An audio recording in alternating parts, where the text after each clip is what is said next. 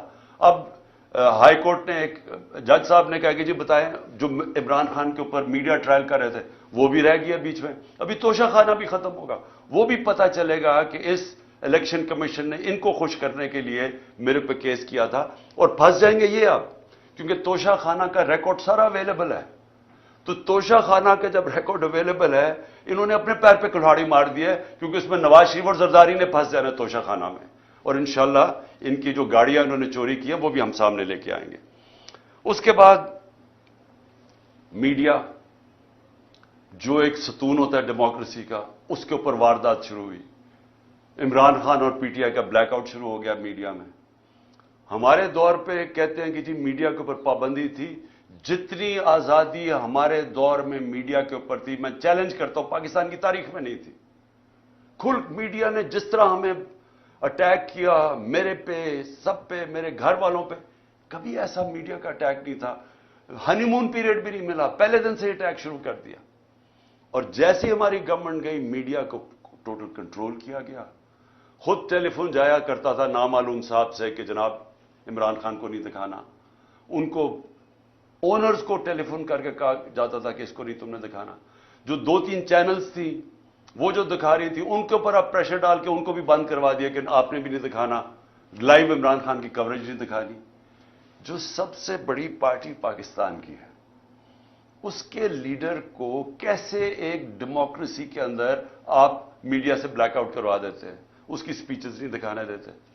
اور یہ بھی آپ، یہ لائیو نہیں جائے گا کیونکہ ان کو خوف ہے کہ پتہ نہیں وہ کیا کہہ دے گا. تو اتنا خوف ہے فریڈم آف سپیچ سے. اور میں آج یاد کرانا چاہتا ہوں ہر وہ ہمارا صحافی جو ہمارے دور میں کہتا تھا کہ جی دیکھیں یہاں پابندیاں لگ رہی ہیں. میں چیلنج کرتا ہوں کہ آج اور کمپیئر کریں. میں کہتا ہوں پاکستان کی جمہوریت کی تاریخ میں کبھی ایسی پابندیاں نہیں لگی جو آج لگی ہوئی ہیں ہمارے اوپر. تو میڈیا انہوں نے کر دیا. پھر فنڈامنٹل رائٹس، بنیادی حقوق، 25 مئی کو سے شروع ہوتا ہے. لوگوں کے گھروں میں پولیس گھس کے، پی ٹی آئی کے ایم پیز لوگوں کے گھروں میں گھس کے، نہ چادر نہ چادر دیواری، وہاں جا کے جو انہوں نے جس طرح تشدد کیا، لوگوں کو اٹھایا. ایک 11 سال کے بچے کو لے کے جا رہے جیل میں کیونکہ باپ نہیں تھا. ایک گھر میں اٹیک کر دیا انہوں نے، وہ ایک میجر صاحب تھے، ان کو کیا پتا کون آ رہا ہے گھر میں. کوئی کسی کے گھر میں رات دروازہ توڑ کے گھستا اندر، اس نے گولی مار دی، اس نے سمجھا کوئی ڈاکو آ رہا ہے. اس کو پکڑ کے اس کے بیٹے کو انہوں نے جو تشدد کیا پولیس نے، جو بیٹے سے کیا. میں 6 مہینے کے بعد بیٹے کو ملا، اس نے کہا میں ابھی بھی میں رات کو سو نہیں سکتا، اتنا انہوں نے میرے ظلم کیا. اس کے بعد 25 مئی کو جو عورتیں بچوں کے اوپر انہوں نے وہاں دیکھ رہے ہیں کہ فیملیز آئی ہوئی ہیں. تحریک انصاف کی کیسے یہ کہہ سکتے ہیں کہ ہم کسی بھی انتشار کے اندر ہم ملوث ہوں؟ کیونکہ جو پارٹی الیکشن چاہتی ہے وہ انتشار کیوں چاہے گی؟ ہم تو پہلے دن سے کہہ رہے ہیں کہ پاکستان کے مسئلے الیکشن میں، وہ انتشار کیوں چاہے گی؟ لیکن ہر جگہ ہمارے اوپر انہوں نے ہمیں کوشش کی کہ کسی طرح ہم ریئیکٹ کریں، ہمارے اوپر ٹیئر گیسنگ جو بھی کریں تاکہ یہ کہہ سکیں کہ تحریک انصاف انتشار پھیلا رہی ہے. تاکہ اور کیسز بنائیں اور کسی طرح الیکشن نہ ہو ملک میں کہ جی فضا نہیں ہے، سیکیورٹی سچویشن نہیں ہے. تو ہمارے پاس تب سے شروع ہوئے.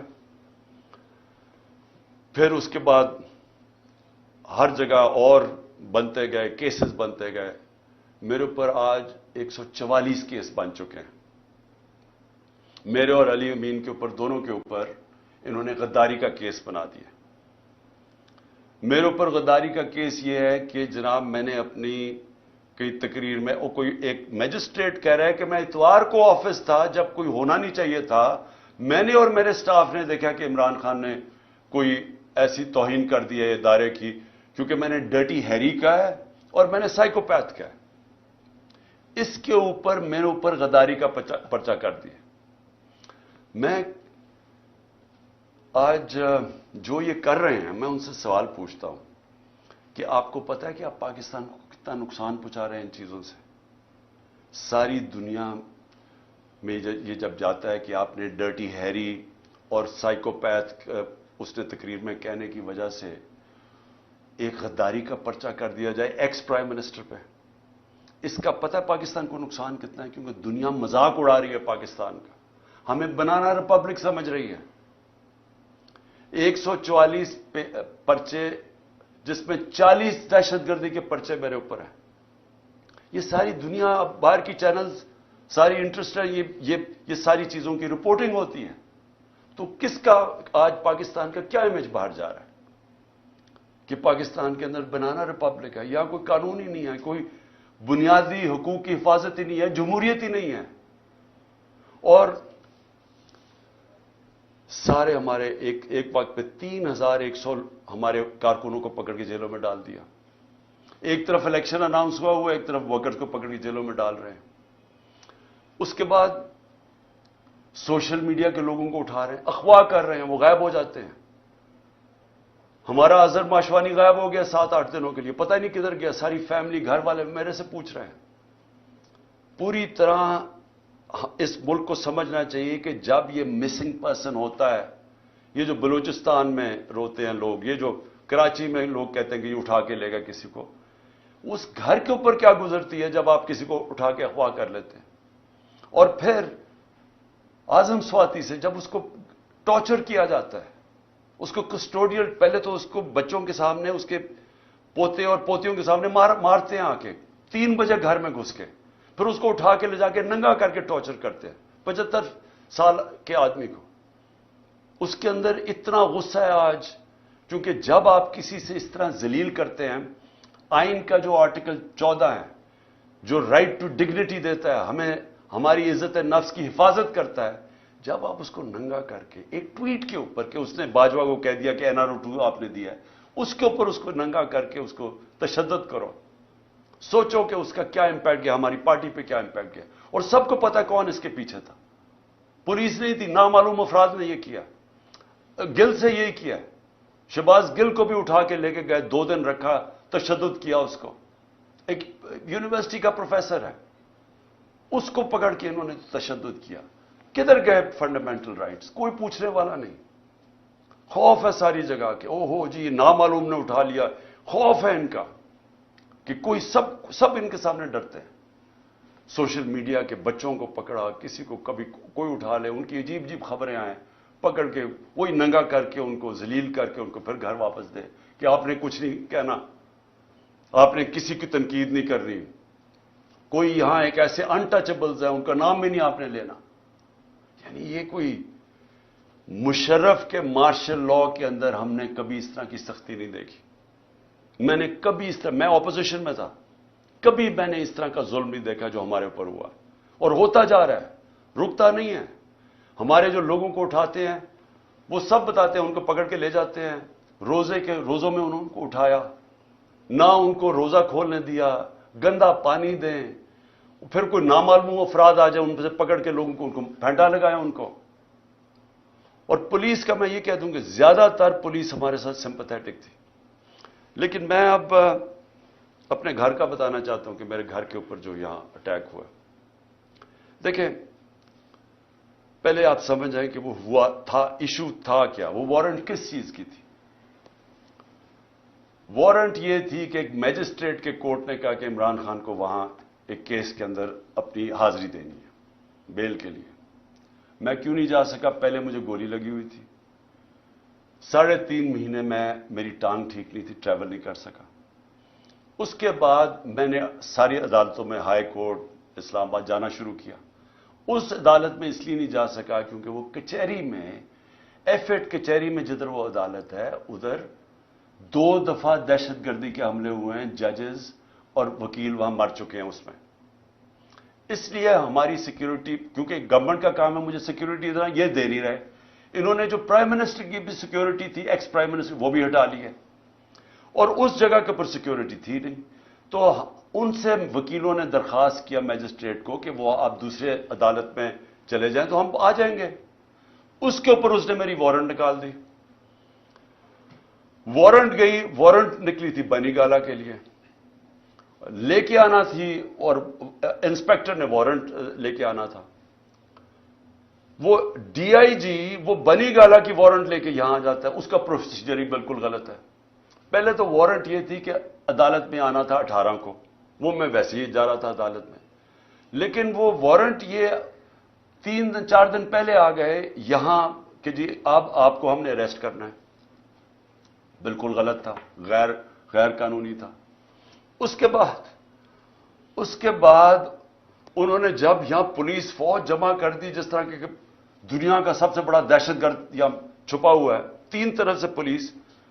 تو شام کو میں نے وکیل کے ذریعے اشتیاق خان جو پریزیڈنٹ ہے لاہور بار ہائی کورٹ کا، اس نے میں نے ایشورٹی بانڈ دیا کہ میں پہنچ رہا ہوں وہاں 18 کو، اور جب وہ ایشورٹی بانڈ مل جائے قانون کے مطابق اریسٹ نہیں کر سکتے.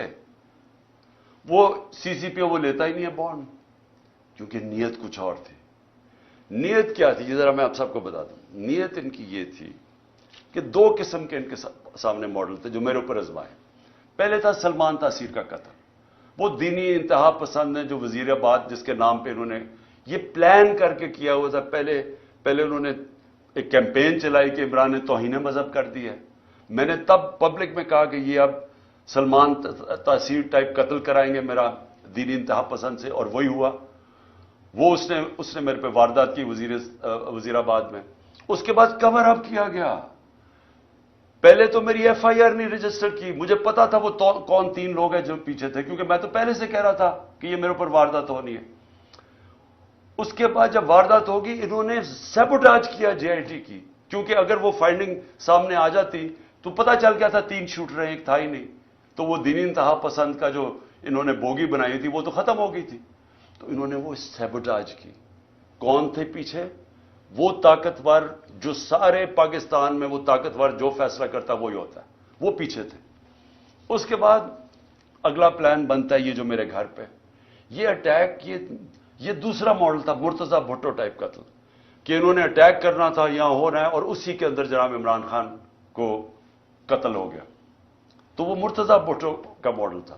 یہاں پہلے کیا، ساری رات اٹیک کرتے رہے، اتنی پولیس، رینجرز، جس طرح کا انہوں نے کیا سب غیر قانونی تھا.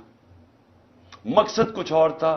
مقصد یا قتل کرنے کا تھا، یا پھر اٹھا کے جیل کے اندر کوئی زہر دے دینی تھی، جو کہ ان کا وہ جس طرح 4 وہ مرے ہیں ہارٹ اٹیک سے شہباز شریف کے گواہی، وہ دوسرا وہ ماڈل تھا. اس کے بعد میں جاتا ہوں اسلام آباد، ادھر دوسرا پلان، پھر مرتضی بھٹو پلان بنا ہوا تھا. اندر پہلے انہوں نے مجھے اکیلا کرنا تھا، اندر جانا تھا، وہاں رینجرز پولیس بھرے ہوئے تھے، نامعلوم افراد. تو وہ تو شکر ہے ہمارے اندر جو وکیل تھے ان کو بھی مارا، شبلی فراز کو مارا وہاں. اور اس نے جلدی سے انہوں نے آ کے بتایا کہ یہاں نہ ہو، یہاں تو ٹریپ ہے، ڈیتھ ٹریپ ہے. وہ اللہ نے وہاں سے بچایا. تو یہ سارا پلان بنا ہوا تھا کہ عمران خان کو راستے سے ہٹانا. وہ کیونکہ 37 میں سے 30 بائی الیکشن ہم جیت چکے تھے. پاکستانی قوم ہمارے ساتھ کھڑی ہو گئی تھی. ڈر ان کو الیکشن سے لگ چکا تھا. الیکشن سے یہ بھاگ رہے تھے، اور اس الیکشن سے بھاگنے کے لیے ان کو ڈر یہ تھا کہ اگر اس کو جیل میں بھی ڈالتے ہیں تو اس کی پاپولیرٹی اوپر چلی جائے گی، لہٰذا اس کو قتل کرو، راستے سے ہٹاؤ. تو یہ جو 144 کیسز ہے یہ سارا اسی کی کڑی ہے. پھر اسی دور میں میڈیا کا کیا، یعنی جو بنیادی حقوق تو تباہ کر دیے انہوں نے. جو ابھی علی امین کو پکڑا، اب علی امین کو کس طرح پکڑا؟ اس کو پولیس، اس کا جو ڈی پی او پکڑنے آیا، اس نے سٹیٹمنٹ دی کہ جو بھی ہو جائے میں نے اس کو پکڑ کے لے کے جانا ہے، عدالت بھی نہ اسے جانے دے. یعنی ایسا کہ ٹارگٹ کر کے جو مین لوگ ہیں عمران خان کے ساتھ، ان کو پکڑ کے جیلوں میں ڈالنا ہے. اگر عمران خان نہیں تو مین لوگوں کو جیلوں میں ڈالو. اچھا، اس کے بعد معاشیت. اب ذرا معیشت کیا تھی؟ میں نے شروع میں آپ کو بتایا کہ اکانومی گرو کر رہی تھی. انڈسٹری 17 سال میں لارج سکیل مینوفیکچرنگ انڈسٹری 10% کی ریٹ پہ گرو کر رہی تھی، 10% پہ، جو کہ بڑی انڈسٹری ہوتی ہے جس سے سب سے زیادہ روزگار ملتا ہے. 3 سال میں 55 لاکھ لوگوں کو مزید روزگار ملا. یہ بھی ورلڈ بینک کی ہے. اور ہمارا جو زراعت ہے وہ 4.5% پہ گرو کر رہی تھی. 2 سال مسلسل بمپر کراپس ہوئی. کیوں؟ کیونکہ ہم نے پیسہ، گنا کا جو فصل تھی اس کا پورا پیسہ دینے دیا. ہم نے شوگر مل مافیا کو، جو بیچارے کسان کو کے اوپر ظلم کرتے ہیں، اس کے حق مارتے ہیں، ہم نے ان کو ٹائم پہ پیسے دلوائے، پوری قیمت دلوائے. انہوں نے پیسہ اپنی زمینوں پہ لگایا. تو سب سے زیادہ پیسہ زراعت میں گیا ہمارے دور میں، اور اس کی وجہ سے انہوں نے، ہماری فصلیں بھی زبردست ہوئی، زراعت بھی بڑھ رہی تھی، انڈسٹری بھی بڑھ رہی تھی. آئی ٹی کی ایکسپورٹس جو مستقبل ہے 75% 2 سالوں میں بڑھی. تو ملک تو صحیح راستے پہ جا رہا تھا. ریکارڈ ہماری ٹیکس کلیکشن ہو رہی تھی. تو اب کیا حالات ہیں معیشت کے؟ 6% سے ورلڈ بینک کے مطابق 0.4% پہ گروتھ ریٹ نیچے چلی گئی. اس سے ورلڈ بینک کی رپورٹ ہے کہ 40 لاکھ لوگ غربت کی لکیر سے نیچے چلے گئے. مہنگائی جس کے اوپر سارا شور مچا ہوا تھا ہمارے دور میں، یاد رکھیں کہ ہمارے دور میں جو مہنگائی کی اصل وجہ تھی وہ تیل تھی. تیل ہمارے دور میں $110 سے $115 بیرل پہ کیا تھا. یہ نیچے آ کے $65 سے اب کوئی $80 کے بیچ میں ہے. تو اس دور کے اندر ہماری مہنگائی تھی، جو انفلیشن تھی، وہ 12% تھی. ان کے دور میں وہ پہنچ گئی تقریباً 35%. اور جو کھانے پینے کی چیزیں ہیں وہ 1 سال میں 50% بڑھی ہیں. آپ جو چیز عام آدمی کو سب سے افیکٹ کرتی ہے وہ ہے آٹا. آٹے کا 20 کلو کا بیگ اگر آج آپ دیکھیں، اور ہمارے مقابلے میں ہمارا تھا 1140 روپے کا، آج وہ بیگ پہنچ گیا ہے 2800 روپے کا.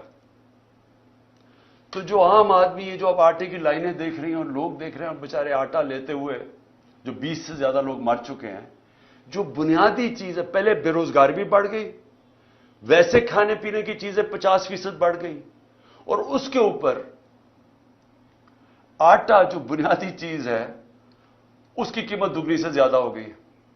اس کا مطلب یہ کہ لوگوں کے اس وقت سب سے برے حالات ہیں، اور یہ بڑھتے جا رہے ہیں. مہنگائی بڑھتی جا رہی ہے کیونکہ رک تو نہیں رہی. روپیہ 100 روپے سے زیادہ ڈالر مہنگا ہو چکا ہے. روپیہ 100 روپیہ گر چکا ہے.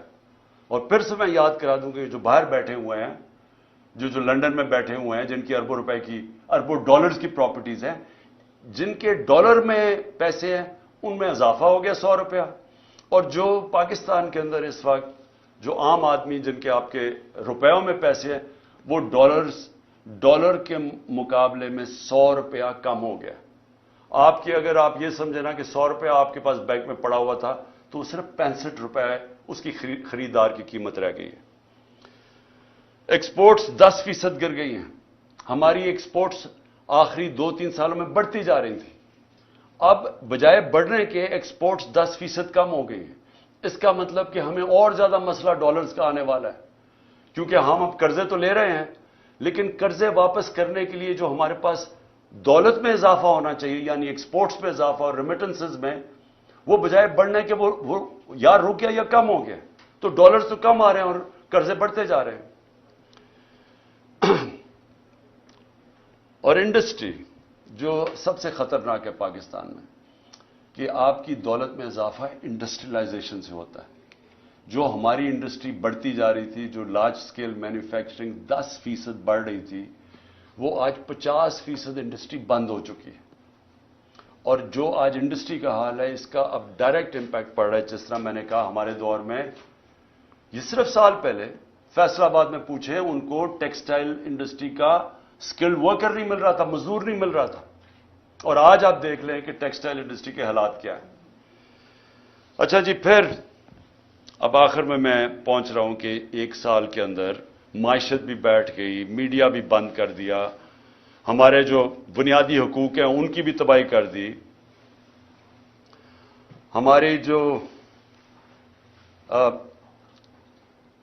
ہماری جو ٹیررزم ہے پاکستان میں, جو ٹورزم کی طرف چلے گئے تھے, باہر کی برٹش ایئرویز, باہر کی airline, Virgin Atlantic airlines آنی شروع ہو گئی تھی پاکستان میں, کرکٹ ٹیمز آنی شروع ہو گئی تھی, وہ آج پھر دہشت گردی بڑھتی جا رہی ہے. کیونکہ امن تھا تو یہ سب آ رہے تھے, تو ان کے دور میں دہشت گردی بڑھتی جا رہی ہے.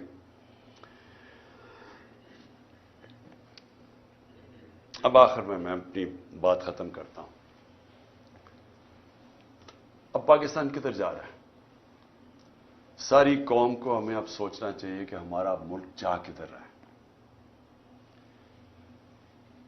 سارے ادارے ہمارے گئے, پارلیمنٹ ہماری گئی. جس طرح پھر سے دیکھیں, ملک چلتا ہے اداروں کے اوپر. پارلیمنٹ ایک ادارہ ہے, پارلیمنٹ کی آج حیثیت ختم ہو گئی ہے. آج پارلیمنٹ کے اندر کورم ہی پورا نہیں ہوتا, تو اس کو کوئی شوق ہی نہیں ہے پارلیمنٹ میں, اس کا مقصد ہی ختم ہو گیا جب اپوزیشن ختم ہو گئی. لیکن جو گورننس کے ادارے ہیں وہ گئے ہیں. جب آپ کی الیکشن کمیشن کے اوپر اعتماد اٹھ جائے, جب نیب ختم ہو جائے, جب ایف آئی اے ختم ہو جائے, جس نے انویسٹیگیٹ کرنا ہے کرپشن, ان کو صرف استعمال کرو وکٹمائزیشن کے لیے. کیئر ٹیکر گورنمنٹ, اب کیئر ٹیکر گورنمنٹ بھی ایک ادارہ ہے. وہ کیئر ٹیکر گورنمنٹس بنی اس لیے تھی کہ یہ نیوٹرل ہوں گی, تاکہ نیوٹرل گورنمنٹ نیوٹرل امپائر بنیں گی الیکشنز کروانے کے لیے. یہ اس لیے بنی تھی. یہ جو کیئر ٹیکر گورنمنٹ بنی ہے, کوئی تصور کر سکتا ہے اس طرح کے لوگوں کو کوئی نیوٹرل کہہ سکتا ہے؟ 3100 کارکنوں کو پکڑ کے جیل میں ڈال دیں, میرے گھر پہ حملہ کر دیں. میں جاتا ہوں اسلام آباد, پیچھے میری بیوی اکیلی گھر پہ, وہ پورا دعویٰ بول دیتے ہیں, مارتے ہیں ان کو, نوکروں کو مارتے ہیں, خنسامے کو لے جاتے ہیں. اچھا, خنسامے سے سوال کیا پوچھتے ہیں یہ نامعلوم افراد؟ یہ بھی سن لیں کہ جی عمران خان کے جو گھر پہ جو کمرے میں اس کے شیشے لگے ہوئے ہیں, اس خنسامے سے پوچھ رہے ہیں کیا وہ بم پروف ہیں یا بلٹ پروف ہیں. پھر اس سے پوچھ رہے ہیں کہ جناب کتنا راستہ ہے کچن سے عمران خان کے بیڈ روم کی طرف. یہ خنسامے سے سوالات پوچھ رہے ہیں. وہ اور ہے کہ وہ کھاتا کیا ہے, تاکہ وہ زہر دینے کے لیے پتہ چل جائے کھاتا کیا ہے. یہ ہمارے ملک کے حالات ہیں. وہ بیچارے خنسامے کو مار مار کے وہاں پہلے لے جاتے ہیں. اب یہ سوال پوچھ رہے ہیں اس سے, اور اس بیچارے غریب آدمی کو پھر اپنا ایسٹ بنانے کی کوشش کر رہے ہیں کہ تاکہ آگے سے جاسوسی کریں ان کی. پہلے بھی میرے جو اسلام آباد کے جب میں پرائم منسٹر تھا, وہ دونوں میرے جو نوکر تھے, میرے جو گھر میں کام کرتے تھے, ان دونوں کو پے رولز پہ رکھ لیا نامعلوم افراد نے. ان سے بھی یہ پوچھتا ہے کھانا کیا کھاتا ہے. یہ سوچیں, یہ ملک کے حالات ہیں کہ کیا اگر مارنے کی آپ نے کوشش کرنی ہے تو کوئی عقل سے ہی کر لیں, کسی تھوڑی سی عقل ہی استعمال کر لیں. اس طرح بھونڈے طریقے سے کھلے عام کبھی وہ پورا گھر پہ دعویٰ بول دیتے ہیں, وہاں ادھر کر دیتے ہیں, یا پھر زہر کی, اچھا جی کھانا کیا کھا رہا ہے, اور پھر گھر کا جی بلٹ پروف ہے یا بم پروف ہے اس کا کمرہ. تو میں آج آخر میں یہ پوچھنا چاہتا ہوں کہ ہم جا کدھر رہے ہیں. ادارے جب ایک ملک کے ختم ہو جاتے ہیں, ملک ختم ہو جاتا ہے. ملک چلتا ہے اداروں کے اوپر, آپ کی بیوروکریسی کے اوپر, آپ کا جوڈیشل سسٹم کے اوپر. وہ ادارے جو گورننس کے ادارے ہیں, پولیس کا ادارہ ہے, پولیس سے یہ کام کروائے جا رہے ہیں. اچھا, پولیس ہمیں خود آپ آ کے کہتی ہے جی یہ بڑا غلط کر رہے ہیں, ہم نہیں کر رہے, ہمیں پیچھے سے حکم ہے.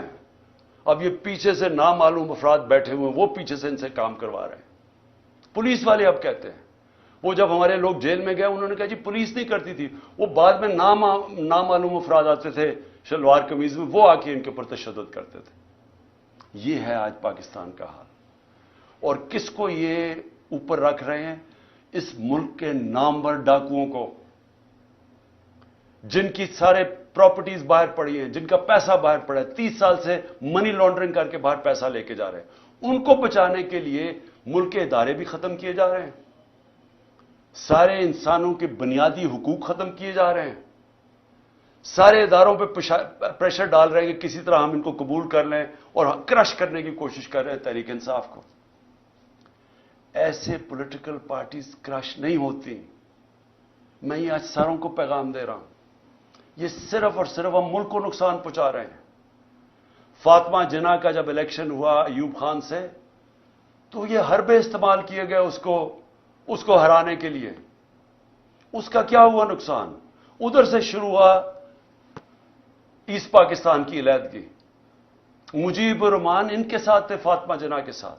ایسٹ پاکستان نے فاطمہ جناح کو ووٹ دیا تھا. یہاں حربے استعمال کر کے اس کو ہرایا گیا. کیا نتیجہ ہوا اس کا؟ ملک ٹوٹ گیا, کیونکہ وہی مجیب الرحمان آخر میں الیکشن سویپ کر گیا, کیونکہ انہوں نے کہا یہاں تو جمہوریت ہی نہیں ہے, یہاں تو ہماری آواز ہی نہیں ہے. اور جب وہ الیکشن جیت گیا, election free and fair election وہ جیت گیا, 1970 کا الیکشن سب سمجھتے ہیں فری اینڈ فیئر. وہ جب جیت گیا, اس کی مینڈیٹی مانگنا, ملک ٹوٹ گیا. اب وہی حربے پھر استعمال کیے جا رہے ہیں کہ جو سب سے بڑی جماعت ہے, اس کے ڈر سے کہ وہ الیکشن نہ جیت جائے, سارے پاکستان کا نظام کا بیڑا گرک کر رہے ہیں. ہر وہ ادارہ ختم کر رہے ہیں کہ کسی طرح ان کو جتا دے, چوروں کو, ان کو کسی طرح یا الیکشن ہونا یا یہ جیتے نا. یہ جو اب سپریم کورٹ سے ہو رہا ہے, میں سوال یہ پوچھتا ہوں کہ میں نے آئین دیکھ کے, وکیلوں کو کنسلٹ کر کے, آئین کے مطابق میں نے اپنی گورنمنٹ جب ڈیزالو کی, اور اس لیے کہ ہم کام نہیں کر سکتے تھے اور ہم یہ سمجھتے تھے کہ الیکشن ایک ہی راستہ ہے, اور ابھی میں سمجھتا ہوں کہ الیکشن کے بغیر کوئی دوسرا راستہ نہیں ہے. ہم اپنی گورنمنٹ ڈیزالو کرتے ہیں, ادھر سے پتہ چلتا ہے جی وہ اور ہی ایشو اٹھ جاتا ہے کہ جی وہ 100 موٹو یا نہیں 100 موٹو. بھی 100 موٹو میں تو ہماری گورنمنٹ گئی تھی 1 سال پہلے, 100 موٹو میں تو گئی تھی, یہی ججز تھے, تب وہ ٹھیک تھا. اب وہ 100 موٹو لیتے تو آپ کہتے جی وہ بجائے یہ فیصلہ کریں جی 90 دن کے اندر الیکشن ہونے چاہیے نہیں, کیا آئین کیا کہتا ہے؟ تو آئین تو واضح ہے. بجائے اس کے اوپر بات کرنے کے کبھی کوئی جی آپس میں ججز کو تقسیم کروا دو, ان کی آپس میں انتشار کروا دو, ملک کا بیڑا غرق کروا دو, کسی طرح الیکشن نہ ہو. وہ باہر بیٹھا ہوا جو ہے, اور یہ زرداری ہے, میں بتاؤں ان کا پاکستان میں انٹرسٹ کیا ہے. میں پھر سے پوچھتا ہوں, چھٹیاں باہر, جب اقتدار سے نکلتے ہیں پھر باہر بھاگ جاتے ہیں, بڑے بڑے محلوں میں وہاں رہ رہے ہیں, شاپنگ باہر ہیں, سرجریز باہر ہیں, سب کچھ باہر ہے, بزنسز باہر ہیں. اس کے بچے 2 باہر کہتے ہیں پاکستان نیشنل ہی نہیں ہے. 3 دفعہ پرائم منسٹر کے بیٹے کہتے ہیں پاکستان نیشنل اس لیے نہیں ہے, یہ جواب ہی نہیں دے سکتے کہ اربوں روپے کی پراپرٹیز کدھر سے آئیں ان کے پاس. اور وہ بیٹھ کے فیصلے کر رہے ہیں پاکستان پہ, اور وہ فیصلہ کر رہے ہیں لنڈن پلان کے تحت کہ کیونکہ میں الیکشن نہیں جیت سکتا اس لیے الیکشن نہ کرواؤ اور پی ٹی آئی کو کرش کرو. اور وہ کہہ رہے ہیں کہ میں یہ جو میری اگریمنٹ ہے وہ پوری کرو. اور اس میں یہ چل رہا ہے, ملک کا بیڑا غرق ہو رہا ہے, اکانومی بیٹھ رہی, کوئی فکر نہیں ہے کہ ملک کی معیشت تباہ ہو رہی ہے. نہ پاکستان, 80% پاکستان کا بزنس مین کہتا ہے کہ ہمیں اس گورنمنٹ پہ اعتماد ہی نہیں ہے, لیکن پھر ان کو بٹھایا ہوا نہیں جی وہ تو ابھی اکتوبر میں نہیں, الیکشن اور آگے جا رہے ہیں, جب تک یہ جیتیں گے نہیں, جب تک. غلط فہمی یہ ہے کہ کہیں یہ لوگ تھوڑی دیر کے بعد شاید ان کو اچھا سمجھنا شروع ہو جائے. وہ کیسے اچھا سمجھیں گے؟ کون سی چیز کریں گے کہ ملک کو اس دلدل سے نکالیں گے؟ ان کے پاس تو راستہ ہی کوئی نہیں. آپ اور ان کے لیے ملک کے آئین کو بھی نقصان پہنچانے کی کوشش ہو رہی ہے, عدلیہ کو بھی تقسیم کرنے کی, ادارے بھی ختم, فنڈامنٹل رائٹس بھی ختم, ہمارے اوپر بھی 144 کیسز. اور پھر سے میں کہتا ہوں کہ ملک کا مذاق اڑا ساری دنیا میں, ساری دنیا میں پاکستان. اب کیا مجھے یہ بتائیں, جب یہ کہے گئے گورنمنٹ کہے گی کہ ہم سپریم کورٹ کا فیصلہ نہیں مانتے, تو کس انویسٹر نے پاکستان میں آنا ہے؟ جب آپ ایک انویسٹر کو جب پاکستان کی جسٹس سسٹم میں اعتماد ہی نہیں ہے, وہ کون اپنا پیسہ لے کے آئے گا پاکستان میں؟ پاکستانی اپنا پیسہ باہر لے کے جا رہے ہیں, وہ جا کے باہر انویسٹ کر رہے ہیں. اور پھر جس ملک کے اندر اگر یہ چیزیں وہ سنیں کہ ایک ایکس پرائم منسٹر کو غداری میں اس لیے اس کے اوپر کیس کر دیا کیونکہ اس نے ڈرٹی ہیری اور وہ سائیکوپیتھ لکھ دیا ہے. دنیا مذاق اڑائے گی. اس کو بنانا ریپبلک کہتے ہیں. بنانا ریپبلکس میں انویسٹمنٹ نہیں آتی. بنانا ریپبلکس میں سے سارے ان کے لوگ پیسے چوری کر کے باہر بھیج دیتے ہیں, منی لانڈرنگ کرتے ہیں. وہاں ساری جگہ شریف اور زرداری بیٹھے ہوئے ہیں. اس لیے میں آج آخر میں یہ بات کہتا ہوں کہ جو ملک ہمارا ایک سال میں جہاں آج پہنچا ہے, کوئی سوال پوچھے گا اس آدمی سے جس نے کہا جی عمران خان بڑا خطرناک ہے اس لیے میں نے فیصلہ کیا, اور اس لیے اس نے فیصلہ نہیں کیا, اس نے فیصلہ اور وجوہات سے کیا تھا. وہ ایکسٹینشن اس کا بہت بڑا وجہ تھی. وہ اپنی ایکسٹینشن چاہتا تھا. شہباز شریف نے اسے شیورٹی دی ہوئی تھی. وہ اور بات ہے کہ نواز شریف اڑ گیا. پلان سارا ایکسٹینشن کا تھا. یہ سارا ڈرامہ اس کے لیے ہوا ہے, ذات کے لیے ہوا ہے. یہ ملک کو آج پہنچایا صرف اپنے ذاتی مفادات کے لیے, اور پوری سازش اس کے لیے کی گئی تھی. تو آج کوئی پوچھے گا اس کو کہ جدھر آج پاکستان ہے 9 لاکھ لوگ ہمارے پروفیشنلز ملک چھوڑ کے چلے گئے ہیں یہ پچھلے چند مہینے میں. امید چلی گئی ہے پاکستان سے. شوکت خانم سے 4 ہمارے کنسلٹنٹس چھوڑ گئے ہیں. یاد رکھیں کہ جو کینسر کے ڈاکٹرز ہوتے ہیں دنیا میں ان کی ڈیمانڈ ہوتی ہے. بڑی مشکل سے ہم ان کو لے کے آتے ہیں پاکستان, کیونکہ ایک کہیں معمولی سا بھی جو آنکولوجسٹ ہوتا ہے کینسر کا ڈاکٹر, اس کی معمولی سے کہ بھی وہ تنخواہ ہوتی ہے جو ہم پاکستان میں نہیں دے سکتے, تو مشکل سے ان کو لے کے آئے. تو یہ جو حالات دیکھ کے 4 ہمارے ڈاکٹرز چھوڑ کے چلے گئے, مایوس ہو گئے ہیں. تو کیا کوئی اس کو ذمہ دار ٹھہرائے گا کہ تکبر کے اندر فرعون بنا ہوا کہ میں نے فیصلہ کیا جی ملک کی بہتری کیا ہے, اور اس کے لیے آج جو ہمارے حالات ہیں کوئی اس کو کوئی ادارہ ذمہ دار ٹھہرائے گا؟ کیا یہ قانون سے اوپر ہے؟ ان کو کوئی پوچھ نہیں سکتا. حمود الرحمان رپورٹ 25 سال کے بعد جو ملک ٹوٹ گیا تھا ہندوستان میں چھپی تھی, پاکستان نہیں آئی تھی, کیونکہ وہ یہ سمجھتے ہی نہیں ہیں کہ جب تک ایک معاشرے میں تنقید نہیں ہوتی معاشرہ آگے نہیں بڑھ سکتا. جو ساری ڈکٹیٹرشپس دنیا میں فیل ہوئی ہیں ان کی سب سے بڑی وجہ ہے کہ ڈکٹیٹرشپس کے اندر تنقید نہیں ہوتی. جب تنقید نہیں ہوتی معاشرہ سکڑ جاتا ہے. یہ جو جمہوریت کی خوبی ہے یہ کہ وہ تنقید ہوتی ہے اور تنقید سے اپنی صلاحیت کرتا ہے معاشرہ. یہاں جب تک ہم یہ سمجھیں گے کہ جی وہ ایک سپر کنگ تھا, وہ جو مرضی فیصلہ کرے, ذمہ دار کسی اور کو ٹھہراؤ, اور وہ آرام سے کسی باہر والے ملک میں اچھی ہوائیں لیتا پھرے, کبھی بھی ملک آگے نہیں بڑھے گا. اور آج خاص طور پہ پاکستان کی اس برے وقت میں جو سب سے خوشائن چیز وہ یہ کہ پہلی دفعہ میں نے 1 سال میں جو چیز چینج دیکھا ہے کہ ہماری عوام جاگ گئی ہے, ایک شعور آ گیا ہے. ہمارا نوجوان سوشل میڈیا کی وجہ سے اور یہ 1 سال کی کیمپین میں وہ نوجوان ایک ایشو سمجھ گیا, بچے سمجھ گئے ایشوز, اسکول کے بچے, وہ شعور ہے جو کبھی پہلے بڑوں میں نہیں تھا.